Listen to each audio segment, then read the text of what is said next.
The void between stars is not empty. I learned that lesson in my first year aboard the Vengeful Serpent, standing watch on the bridge while the senior officers slept. The scanner operator next to me, a crusty old veteran named Kalax, had pointed at the display and said, "See those tiny flickers? That's not static. That's the universe breathing." I didn't understand then. I was young, fresh from the academy on Xylo's Prime, full of theories and equations that meant nothing in the face of actual space. Kalax had been doing this for 40 standard cycles. He could read the void like I read my own heartbeat. "Most people think space is empty," he'd said, his 3 eyes blinking in sequence. "They're wrong. It's full of ghosts, radiation echoes from dead stars, gravitational whispers from black holes, the occasional signal from something that shouldn't exist." I'd nodded like I understood. I didn't. Now, staring at the tactical display on the bridge of the Dominion of Ash, I understood all too well. The display showed our fleet spread across the Zeta Reticuli system like a net of steel and fire. 12 capital ships, 43 support vessels, over 2,000 fighters in their bays, enough firepower to crack a planet's crust and boil its oceans. We were the teeth of the Galactic Compact, sent to remind the outer colonies why they paid their tithes.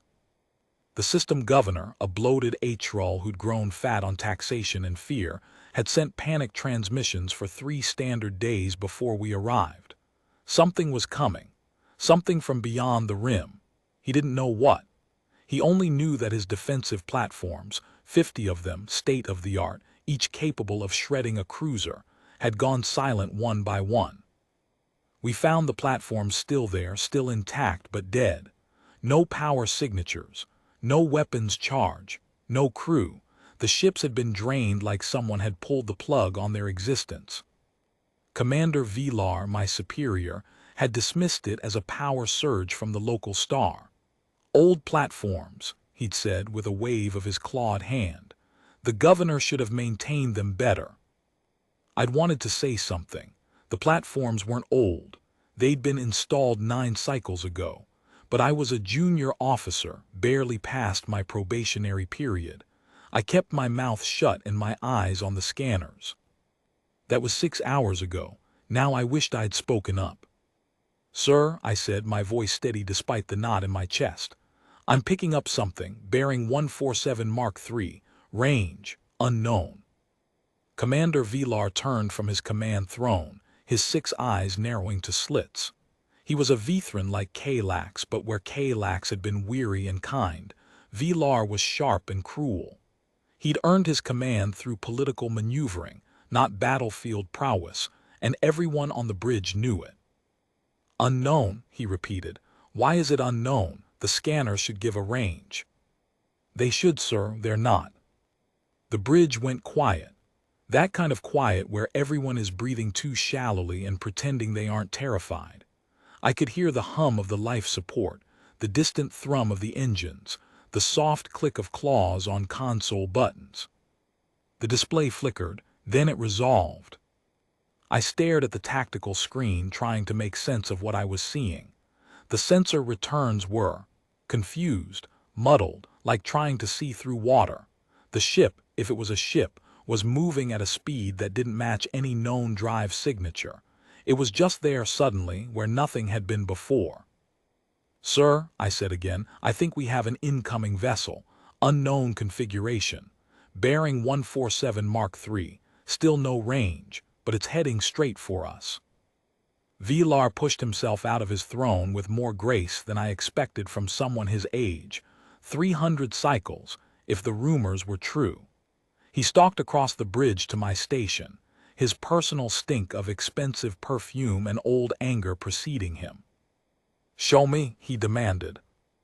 I pulled up the visual feed. The main view screen flickered, then displayed the ship. Or what we could see of it. It was wrong. That was the first thought that crossed my mind. The ship was wrong. Its shape didn't follow any known shipbuilding tradition. It wasn't sleek like Vithran vessels or bulbous like the H-roll designs. It wasn't organic like the Ymiri or geometric like the machines of the assembly. It looked like someone had taken a block of iron and carved it with a blunt knife. Blocky, unfinished, almost primitive. There were sections of exposed hull where it looked like armor plating had been ripped away, revealing the guts beneath. Visible weapon ports badly hidden. Engine nozzles the size of small cities. But beneath the crude exterior, there was something else. Something that made my stomach drop. The ship was glowing. Not with reflected light from the distant star, not with engine wash. It was glowing from within, a soft blue-white radiance that pulsed like a heartbeat. Slow, steady, hypnotic. "What in the five hells is that?" someone whispered from across the bridge. Vilar was silent for a long moment. Then he said, "Open a channel." The communications officer, a young Ymiri named Thessa, hesitated. "Sir, we haven't established protocols. We don't know." "Do it anyway," Vilar snapped. The channel opened. Static filled the bridge speakers, then resolved into a voice. The voice was flat, emotionless, like someone reading a weather report. No, worse, like someone reading a death warrant. "This vessel of the human fleet demands that all compact military forces immediately withdraw from the Zeta Reticuli system. You have 1 standard hour to comply. After that point, this vessel will begin engaging targets of military significance." The bridge went very, very quiet. Human, the word hung in the air like a curse. I'd heard of humans. Everyone in the galaxy had heard of humans. They were the boogeyman of spacer lore, the monster under the bed of galactic civilization. A species that had clawed its way to the stars through sheer brutality, that had fought wars against species 10 times more advanced and somehow won. They were terrifyingly inventive, terrifyingly adaptable, and terrifyingly angry. But we'd never seen one. Not in the flesh. Not in the flesh of their ships. The humans kept to their own quadrant of the galaxy, behind a wall of warning beacons that any sane species respected. Vilar laughed. It was an ugly sound, harsh and grating. "1 ship," he said. "1 ship, and they expect us to run. Commander Jal, how many ships do we have?" Commander Jal, the tactical officer, looked up from his console. 12 capital ships, sir. 43 support. Over 2,000 fighters." "And they have 1 ship," Vilar repeated. "1 ship, and they're threatening us." "Sir," I said, "the scanners." "Silence, junior officer," Vilar snapped. "I will not be lectured by a child who hasn't even finished his first tour. Open a channel. I want to tell this human exactly what I think of their demands." Thessa opened the channel again. Vilar stepped forward, his chest puffed out, his claws extended in what he probably thought was a commanding posture. "This is Commander Vilar of the Galactic Compact Fleet. You are ordered to stand down and prepare for boarding. If you resist, we will open fire and—" The human ship opened fire first. It wasn't a big weapon, not by the standards of capital ships. It was a single shot from one of the smaller weapon ports, a flash of light that crossed the void in a fraction of a second. The shot hit the Avenger of Korg, one of our destroyers. The Avenger was a sturdy ship, built to withstand multiple hits. It had reinforced plating, redundant shields, emergency bulkheads. The shot punched straight through the bridge, then the reactor, then the engines. The Avenger exploded. Not a slow, spreading fire, not a controlled destruction, a violent, instant explosion that turned the destroyer into a cloud of glowing debris. There was no time for escape pods, no time for emergency protocols. 243 souls gone in an instant. "Shields up," Vilar screamed, his composure shattering. "All ships target that vessel, fire at will." The fleet responded. 12 capital ships, 43 support vessels, all of them pouring fire at the single human ship.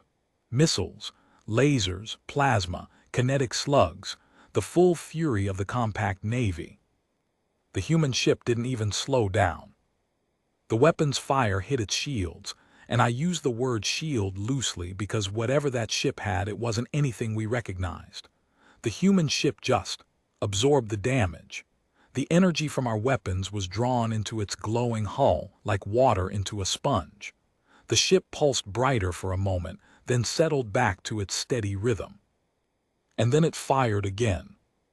This time it wasn't a single shot, it was a volley. Dozens of beams lancing out from its weapon ports. Each beam found a target. Each beam hit with unerring accuracy. 3 more destroyers exploded. 2 support vessels. A cruiser lost its engines and started drifting. The human ship kept coming. "All ships fall back," Vilar shouted, his voice cracking. "Fall back to the outer system. We need to regroup." But it was too late for regrouping. The human ship was already among us, and it was cutting through our fleet like a blade through paper. The glowing beams swept across our formation, each one carving through armor and hull like they were made of cardboard. I watched the Dominion of Ashes display with horror. Red icons were winking out one by one. Ships that I'd served on, ships that I'd known, ships that were carrying people I'd shared meals with, were disappearing. "Swing us around," Vilar screamed. "Get us out of here." The helmsman, a terrified H-roll named J. Call, tried to obey. The ship groaned as he threw it into a tight turn, but the human ship was already locking onto us. I could see it on the sensors, a massive signature that dwarfed everything else on the screen. "They're targeting us," I said, my voice hollow. "Sir, they're targeting us." Vilar was frozen, his 6 eyes wide with terror. He didn't give an order. He didn't command. He just stood there, staring at the display, waiting for the end. The end came. A beam of light, blue-white and beautiful, lanced across the void. I watched it on the view screen as it approached, growing larger and larger. And then it passed us. The beam went straight past the Dominion of Ash, missing us by less than a kilometer. It hit the ship behind us, a support vessel carrying ammunition and fuel. The explosion was blinding. "How?" I whispered. "How did they miss?" "They haven't missed anything. They were locked on. I saw it. They were locked on." The human ship was still coming. It passed by our position, close enough that I could see details on its hull through the view screen. Scorch marks, battle damage, paint worn and faded that looked like it had been applied by hand. And there, in faded letters, a name, Sword of Defiance. The ship didn't fire again. It just continued on its trajectory, heading toward the inner system, toward the governor's planet, toward the millions of souls who lived there. "Follow them," Vilar said, his voice barely a whisper. "Sir," I asked, "we just lost half the fleet. We can't." "Follow them," he said again, louder this time. "We can't let them reach the planet. We can't." I wanted to argue. I wanted to point out that we had no weapons left, that our shields were barely holding, that chasing a ship that had just annihilated 6 of our vessels was suicide. But I saw the look in Vilar's eyes. It wasn't courage. It wasn't loyalty. It was fear. Pure, primal fear of what the Compact Council would do to him if he survived and his fleet didn't. He'd rather die in battle than face them. "Helm," I said, "follow that ship, maximum speed." The Dominion of Ash lurched as the engines kicked in. We began to chase the human ship, even though it was already pulling away from us. On the view screen, the human ship grew smaller and smaller. And on the sensors, I saw something that made my blood run cold. The human ship wasn't alone anymore. Other signatures were appearing on the edges of the system. More ships, more human ships. Dozens of them. Hundreds of them. The fleet was retreating now, not just from the single ship, but from the armada that was appearing behind it. The support vessels were turning and fleeing. The remaining capital ships were trying to form a line, but it was too late. The human fleet had already arrived. And the Sword of Defiance, that single ship that had appeared alone on our scanners, was at the head of them all. The last thing I saw before we turned and fled was the human ship, glowing blue-white, leading a fleet of thousands into the Zeta Reticuli system.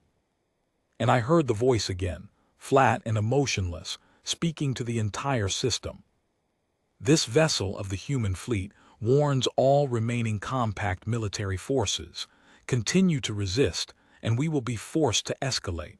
You have been given 1 hour. That hour is almost over. But I wasn't listening. I was watching the display, watching the numbers climb. Thousands of human ships pouring into the system like a flood. And I was thinking, they sent one ship ahead, one ship to test us, to see what we would do. And we broke. That was the first moment I truly understood what humanity was. Not the monsters of legend, not the boogeyman of spacer tailies. Something worse. Something that was willing to lose a single ship, to sacrifice a single crew, just to see how we would react. And we'd shown them exactly what they needed to see. I felt every shudder of the hull, every flicker of the emergency lights, every desperate prayer whispered by the crew around me. We'd lost half our fleet. Our shields were running at 12%. Our weapons were almost depleted. And somewhere behind us, the human armada was hunting. I sat at my station, staring at the sensor logs, trying to make sense of what I just witnessed. The numbers didn't add up. The human ship, the Sword of Defiance, had appeared on our scanners with no warning, no drive signature, no energy buildup, just there, like it had always been there and we'd somehow missed it. "Lieutenant," a voice said. I looked up. It was Thessa, the communications officer. Her normally vibrant green skin had gone pale, drained of color by fear and exhaustion. "Commander Vilar wants to see you, in his quarters." I nodded, pulling myself out of the chair. My legs felt weak, unsteady. I'd been sitting for hours, watching the battle unfold, watching our fleet die. Now I had to face Vilar, the man who'd led us into this disaster. The corridor outside the bridge was chaos. Crew members were running back and forth, carrying supplies and equipment. Medics were tending to the wounded, their hands stained with blood. Engineers were trying to patch up the damage, their tools sparking in the dim emergency lighting. I made my way through the chaos, past the mess hall where survivors were gathered, past the damaged sections of the ship that were sealed off behind emergency bulkheads. The air smelled of ozone and smoke and fear. Vilar's quarters were at the end of the corridor, behind a reinforced door that was currently open. I stepped inside, expecting to see him sitting at his desk, looking over the reports, planning our next move. Instead, I found him standing by the window, staring out at the streaks of light that marked our passage through hyperspace. "Close the door," he said, without turning around. I did. The door hissed shut behind me, sealing us in. "Sir," I said, "you wanted to see me." He turned. In the dim light he looked broken.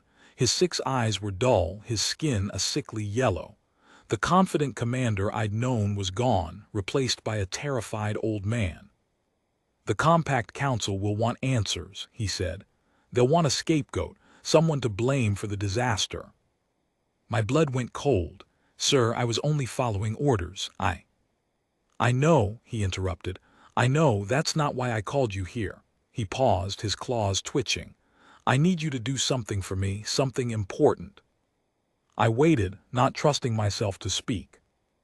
Vilar reached into his pocket and pulled out a small data chip. "This contains everything I know about the humans, their history, their capabilities, their methods. I've been gathering intelligence on them for decades, ever since I heard the rumors. I thought I was being paranoid. I thought it was just old stories meant to scare young officers." He looked at the chip in his claws, his expression unreadable. "I was wrong. They're real, and they're more dangerous than anyone imagined." "Sir, what do you want me to do with this?" "I want you to take it to the council," he said. "Personally. I'll give you a ship, a small one, fast enough to get you to compact space before the humans arrive. I'll say you were on a reconnaissance mission, that you have vital intelligence. It'll get you past the checkpoints, away from the inquiry. You're giving me an escape route." Yes. He looked at me, and for the first time I saw something like pity in his eyes. I'm giving you an escape route. The inquiry will destroy me anyway. But you're young. You still have a future. Take this chip, get to the council, and show them what I've found. Maybe it'll make a difference. I took the chip, my fingers trembling. Why me, sir? He was silent for a long moment. Then he said, because you were right, about the platforms, about the ship. You saw what was coming and I didn't listen. I was too proud, too arrogant. You were the only one on that bridge who was actually paying attention. He paused. And because I'm dying. Dying, sir. You. Don't argue with me, Lieutenant. I know my own body. The stress of the battle. It's too much for someone my age. The medics have already told me I have hours, maybe less. I'm giving you this chance because it's the only thing I can do to make up for my mistakes. I opened my mouth to say something, but the words wouldn't come. I just stood there, holding the chip, watching the light fade from his eyes. Go, he said. The ship is waiting. It's the Swift Runner docked in Bay 7. The crew has been informed. They'll get you to compact space. Yes, sir. And Lieutenant, he said as I turned to leave, be careful. The humans, they're not like us. They don't think like us. They don't fight like us. Whatever you do, don't underestimate them. I won't, sir. I left his quarters and made my way to Bay 7. The corridor was even more chaotic now, with more wounded being carried through, more emergency crews rushing to their stations. I had to push through the crowd, my heart pounding in my chest. The Swift Runner was exactly as Villar described. Small, fast, unremarkable. A courier ship, barely armed, meant for carrying messages and important personnel. Its crew was waiting for me, 4 Ymiri who'd been assigned to the mission. Lieutenant, their leader said, a female named Zikar. We have our orders. We're to take you to compact space. Then what are we waiting for? I asked. Let's go. We boarded the ship and sealed the hatch. The engines hummed to life, and we pulled away from the dominion of ash, watching as it receded into the distance. I sat in the small passenger cabin, holding the data chip, replaying Villar's words in my mind. They're more dangerous than anyone imagined. What did that mean? What had he discovered in his decades of intelligence gathering? I inserted the chip into the reader on the console. The files appeared on the screen, thousands of documents, images, recordings. I scrolled through them, trying to make sense of what I was seeing. The history of humanity was brutal. That was the only word for it. They'd evolved on a death world, a planet so hostile that most species would have gone extinct long before developing technology. They'd survived ice ages and asteroid impacts and catastrophic climate shifts. They'd fought wars against each other for thousands of years, developing weapons that could annihilate entire populations. And then somehow, they'd made it to the stars. But it wasn't the history that caught my attention. It was the section on human military tactics. Siege warfare, I read aloud. The practice of surrounding and isolating an enemy position until it surrenders, used extensively in human history, especially during their world wars and space-age conflicts. I scrolled further. Humanity's greatest military advantage is not its technology but its psychology. Humans are capable of what specialists term hyperviolence, a willingness to inflict maximum damage on an enemy, even at great cost to themselves. They do not fear death in the same way other species do. They embrace it, even glorify it in certain circumstances. The key to understanding human military strategy is the concept of escalation. Humans will continue to increase the intensity of their attacks until the enemy is completely destroyed or surrenders. They do not know when to stop.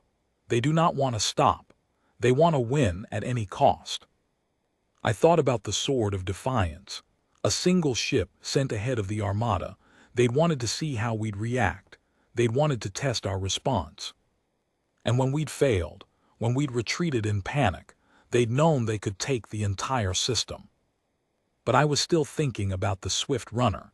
We were moving through hyperspace, far from the battlefield, and Vilar's data chip was already showing me something. The humans weren't just angry. They were patient. They'd been planning this for years. I read through more documents, my eyes scanning the text as the ship hummed around me. There were logs from human scout ships, records of human military exercises, lists of human weapons and their capabilities. And then I found something that made my breath catch. The human fleet that had appeared in Zeta Reticuli wasn't the main force. It was just one part of a much larger operation. They were attacking on multiple fronts, hitting targets across the galaxy all at once. The Compact, with all its power and resources, was being surrounded. "Lieutenant," Zikar's voice came over the intercom. "We're approaching the edge of Compact space. We should be in safe territory within a few hours." I looked at the screen, at the map of human operations spreading across the galaxy. "Don't count on it," I muttered. We arrived at the Council's headquarters on Xylos Prime to find chaos. The building was a massive structure of crystal and metal, built to project strength and permanence. But now it was buzzing with activity, crowds of officials and soldiers rushing through its halls. The news had spread. The humans were coming, and no one knew what to do. I was escorted to the council chamber, where the 7 members of the ruling body were waiting. They looked tired, haggard, their scales and fur and skin all showing signs of stress. "Lieutenant," the High Counselor said, a Vithran named Tivor, "we've been expecting you. Commander Vilar transmitted a message ahead of your arrival. He said you have information."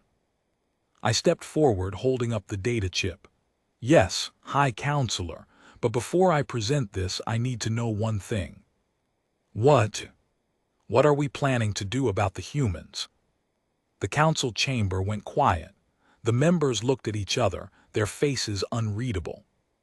"That's exactly what we need your information to determine," Tivor said carefully. "We can't make decisions without intelligence." "But you're going to fight them, aren't you? That's what you're planning. You're going to assemble a massive fleet and try to push them back." "We have no other choice," one of the other counselors said, a Atrol named Jiksar. "The humans are expanding. They're taking our systems. We must defend ourselves." I shook my head. "You can't, you've already lost." The council chamber erupted. Voices shouted over each other, demanding explanations, accusing me of cowardice. "Silence," Tivor shouted, his voice carrying over the noise. "Let the lieutenant speak." I waited for the room to quiet down. Then I said, "Commander Vilar was wrong about a lot of things, but he was right about the humans. They're not like us. They don't fight like us. They're willing to sacrifice anything, anyone to win." I pulled up the data on the console in the center of the room. The screens flickered to life, showing the maps and documents I'd found. "This is their plan," I said. "They're not just attacking Zeta Reticula. They're attacking everywhere. The outer colonies, the rim worlds, the major trade routes. They've been planning this for years. They've been infiltrating our systems, gathering intelligence, preparing for a war they know they can win." "But how can they win?" Jiksar asked. "We have more ships, more resources, more soldiers." "It doesn't matter how many ships you have," I said. "It doesn't matter how many soldiers. The humans will keep fighting until there's nothing left. They don't surrender. They don't negotiate. They win or they die trying." The council members were silent, staring at the maps and documents. "Then what do we do?" Tivor asked finally. "What can we do?" I took a deep breath. "We need to find out what they want, why they're doing this. There has to be a reason. Maybe we can negotiate, find a compromise."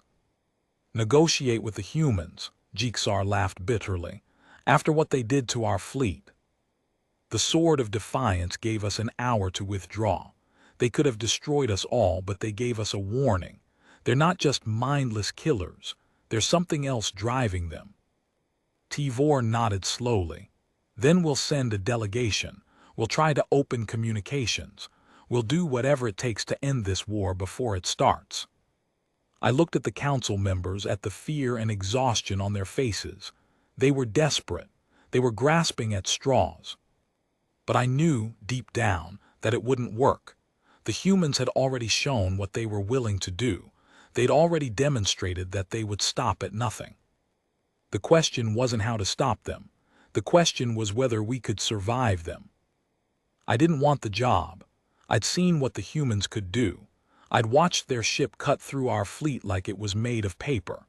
The last thing I wanted was to get close to one of them, to sit across a table from a creature that could kill me without even blinking. But I didn't have a choice. The council was desperate. They'd lost half the fleet. They'd lost entire systems. And now they were getting reports from across the compact. Humans were appearing everywhere, attacking everywhere, winning everywhere. I was the only one who'd actually seen them in action. The only one who'd been there, who'd watched the sword of defiance cut through our ships like they were nothing. The only one who'd heard the human voice, flat and emotionless, demanding our surrender. So I was chosen. We traveled to a neutral system, a barren rock called Solitude Station. It was a relic of an older time, a place where diplomats from warring species could meet without fear of attack. The station had been abandoned for centuries, but the Compact Council had reactivated it for this meeting. The human delegation arrived a week after we did. We'd set up our quarters in the eastern section of the station, a series of rooms with large windows that looked out at the stars. The humans took the western section, the side that faced the void.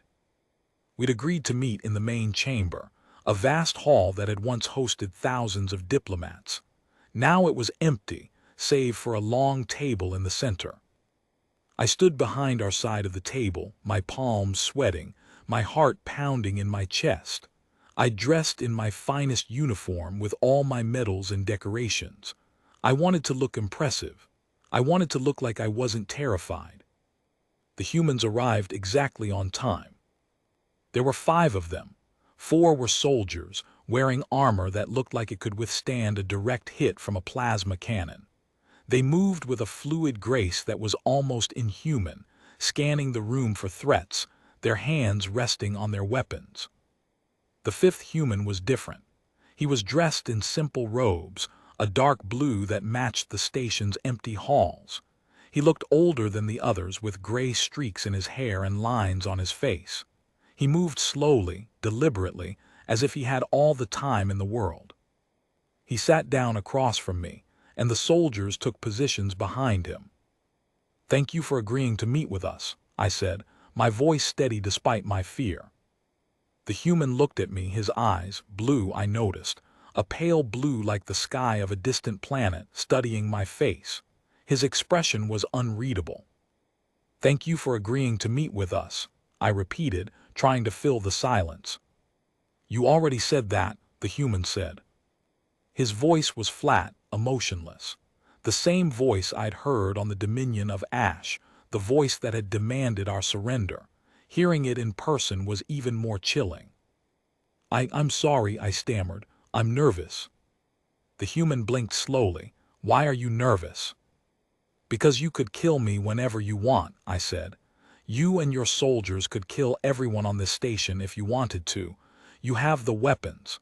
You have the power. There's nothing we could do to stop you." The human was silent for a long moment. Then he nodded. "You're right," he said. "We could kill you. We could destroy this station. We could wipe out every species in the Galactic Compact if we wanted to. We have the weapons. We have the power." I felt the blood drain from my face. "Then why aren't you? Why are you talking to us?" "Because we don't want to." I stared at him, not understanding. "You don't want to, but you attacked us. You destroyed our fleets. You took our systems. You're conquering us." "No," the human said, shaking his head. "We're not conquering you. We're stopping you." "Stopping us? Stopping us from what?" The human leaned forward, his eyes locked on mine. "From destroying yourselves." I sat back, my mind reeling. "I don't understand. We're not destroying ourselves. We're trying to protect ourselves from you." "No," the human said again, his voice calm. You're destroying yourselves. Look at your history. Look at the wars you've fought, the species you've dominated, the resources you've exploited. You're a plague on the galaxy. You destroy everything you touch. Shut up, I said, anger rising in my chest. You don't know anything about us. You don't know what we've been through. We've suffered too. We've lost wars. We've lost colonies. We've lost. I trailed off, realizing what I was saying. The human was right. We had lost. We'd lost because we couldn't stop fighting, couldn't stop conquering, couldn't stop destroying. We've seen it before, the human said. On our own world, we were like you. We fought wars. We killed each other. We destroyed our planet. He paused. But we learned.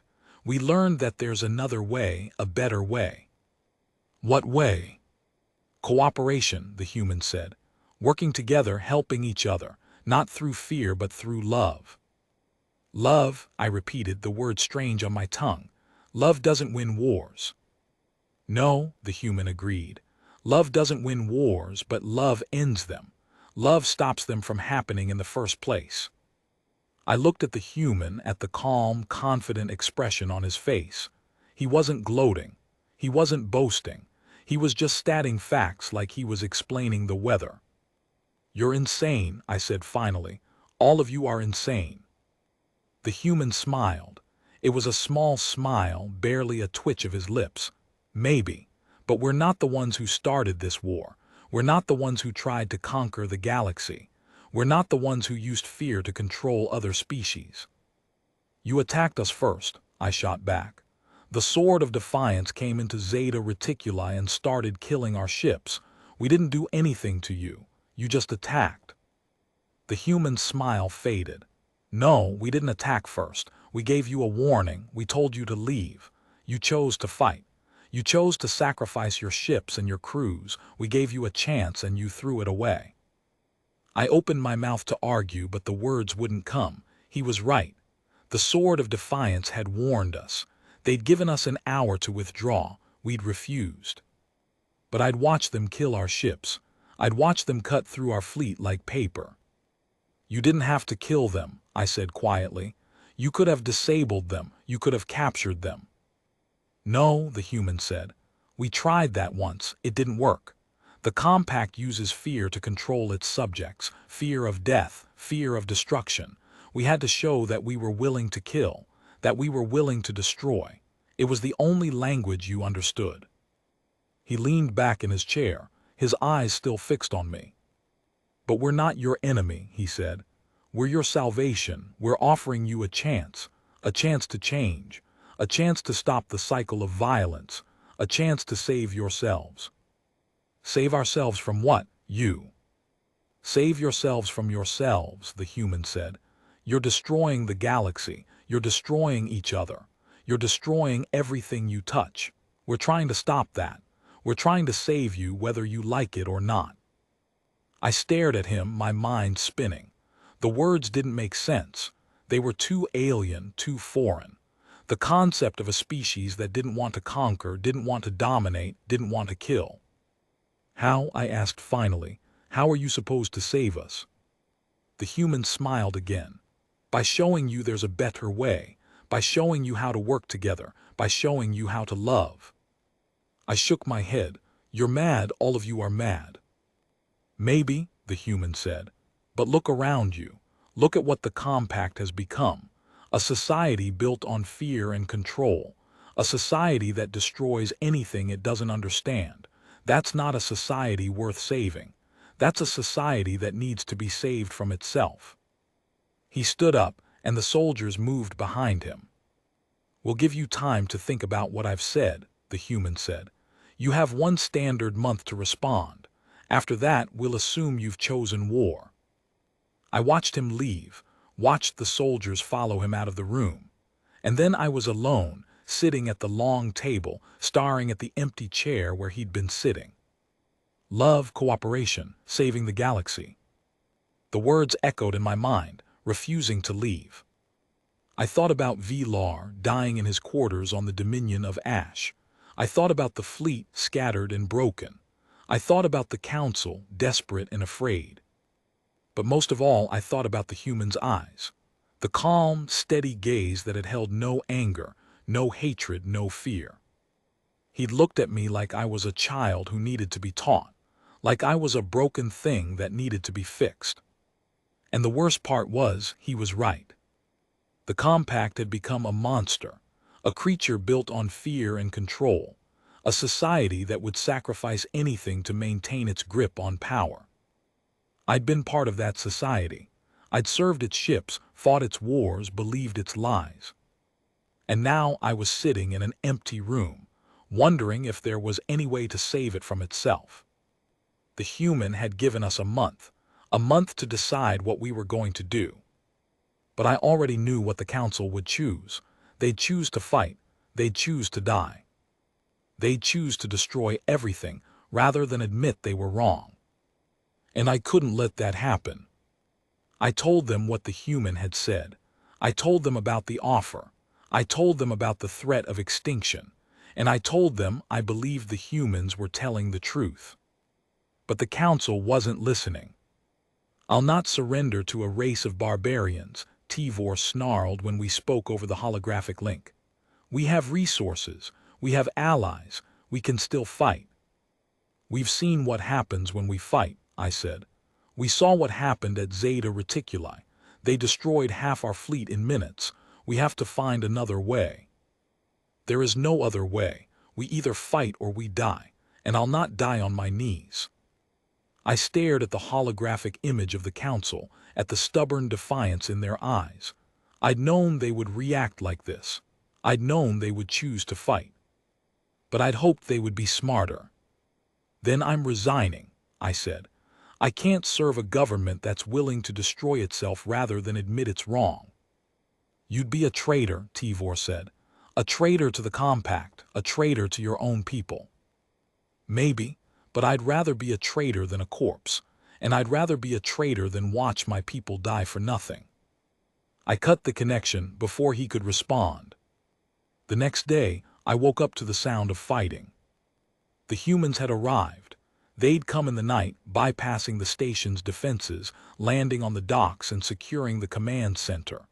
The station's security forces were fighting a desperate battle, but it was hopeless. The humans had better weapons, better armor, better training. I made my way to the command center, pushing through crowds of panicked officials and terrified civilians. The humans were everywhere, moving in perfect coordination, their armor gleaming in the emergency lights. When I reached the command center, the human I'd spoken with before was waiting for me. "You were right," I said, "about the council. They chose to fight." The human nodded. "We expected that. They'll learn in time."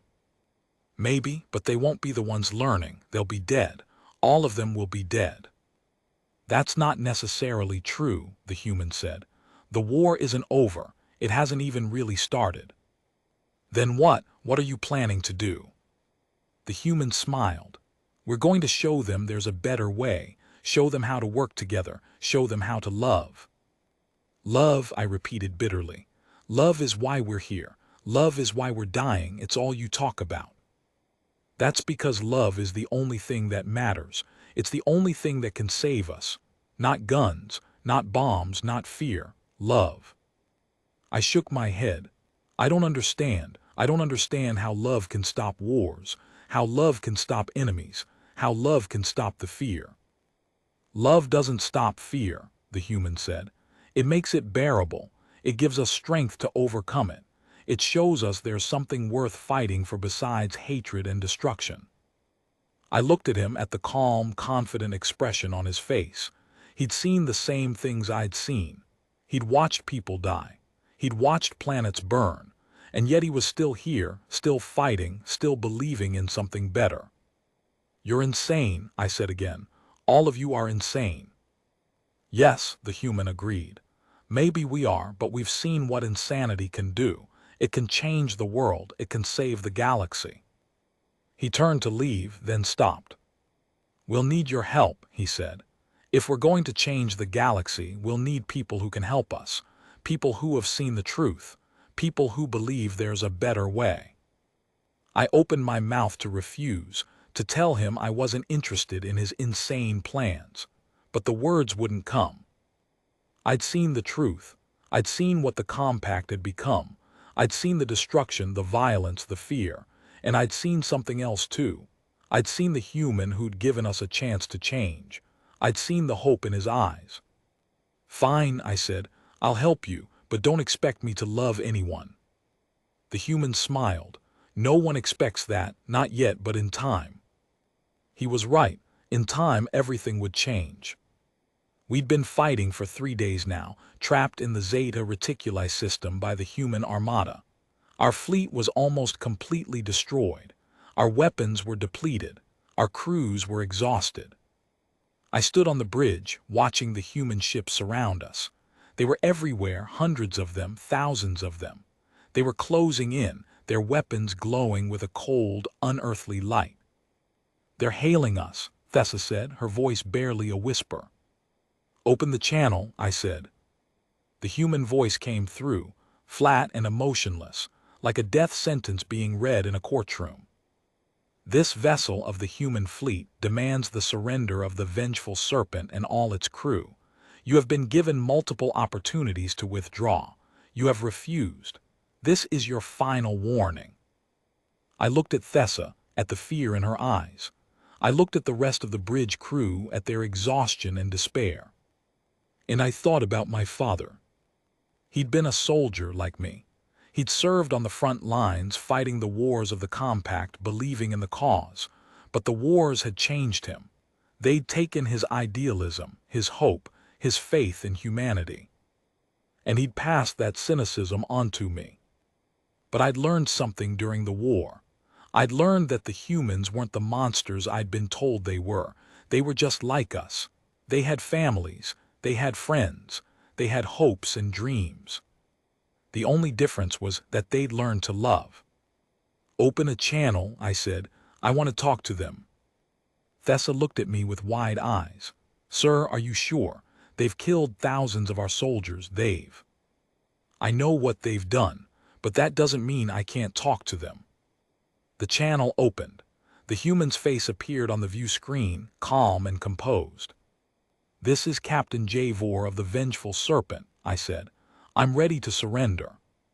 The human studied me for a long moment. Then he nodded. "You've made the right choice, Captain." "Maybe," I said, "but I need to know something first. Why are you doing this? Why are you killing us? Why do you hate us so much?" The human was silent for a moment. Then he said, "We don't hate you, Captain. We're trying to save you from yourselves, from your own fear." "Then why the killing? Why the destruction?" "Because we have to show you there's no other way. We have to make you understand. We have to make you choose." "Choose what?" I asked. "Choose to love." I stared at him, the word echoing in my mind. Love. The one thing the compact had tried to destroy. The one thing the humans had embraced. "Let's try to save the galaxy," I said finally. "Together." The human smiled. Together. 5 years of fighting, of destruction, of death. 5 years of watching the galaxy burn. 5 years of watching our fleet die, one ship at a time. And then finally it was over. The compact had surrendered. They'd signed the treaty. They'd agreed to the terms. They'd chosen in the end to change. But it wasn't the treaty that changed the galaxy. It was the humans. They'd shown us a better way. They'd taught us to love. They'd helped us heal our wounds and rebuild our lives. And they'd done it all while fighting a war, while destroying our fleet, while killing our people. It was a paradox. The humans had come to save us by destroying us. They'd come to teach us love by showing us hate. But it worked. The galaxy had changed. The compact had changed. The fear was gone, replaced by hope. The hatred was gone, replaced by love. And it was all because of one single human warship that had appeared on our scanners, and the fleets that had begun to retreat. They'd shown us we were wrong. They'd shown us we could change. They'd saved us from ourselves. And now, looking back at the war, I realized something. The humans weren't the monsters we'd been told they were. They were the saviors we'd been looking for all along. The galaxy, for the first time in its history, was at peace. And it was all because of love.